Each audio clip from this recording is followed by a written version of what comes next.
Hey, what's going on, guys? It's Tyler here, another day at the vault, and today I'm going to show you my fuel system.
Here's the breakdown on my fuel system.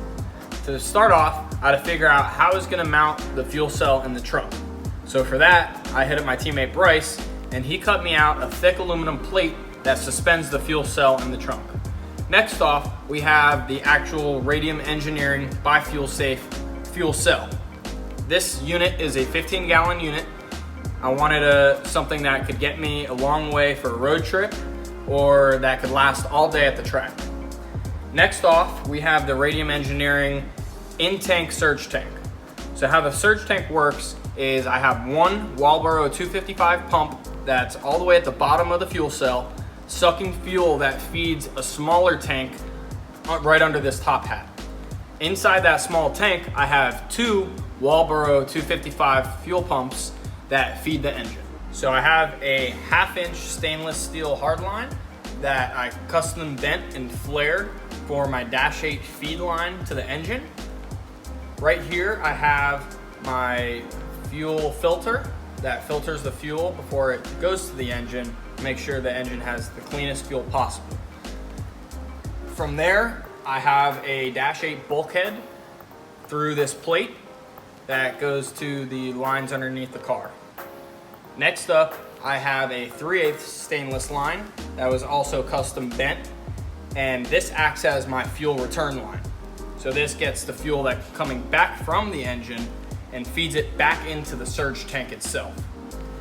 Then right here, I have a 1/2-inch aluminum line that I was able to coil around a 3-inch piece of tubing to get this cool custom coil effect for a fuel filter.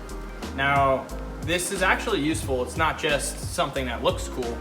In the way of inside this top hat, there is a little check valve that in case of a rollover, the fuel isn't just going to pour out of the fuel vent.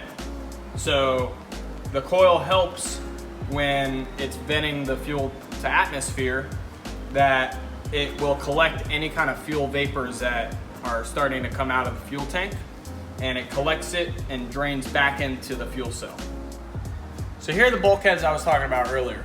As a continuation of the stainless lines up top, I have a Dash 890 to PTFE E85 approved fuel line.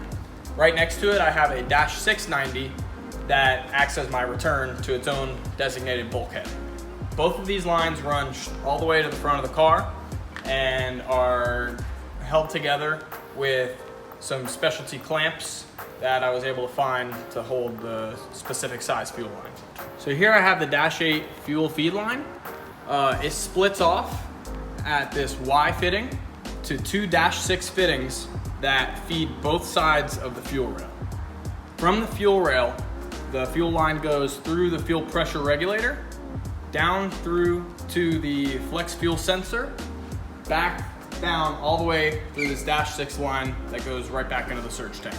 I'm running an AEM Infinity ECU. It's very important to know your fuel pressure when it comes to time to tune. So I have a AEM fuel pressure sensor, and that will read on my CD7 dash. Now, when doing diagnosis, it is very normal that you will need to see the fuel pressure in the engine bay while you're doing your diagnosis. So I have this actual gauge to show the fuel pressure as well. So that does it for the fuel system. I'm very pleased on how everything's coming out and how everything's coming together. It's exactly how I designed it, very easy and not taking me much time at all to put it all together.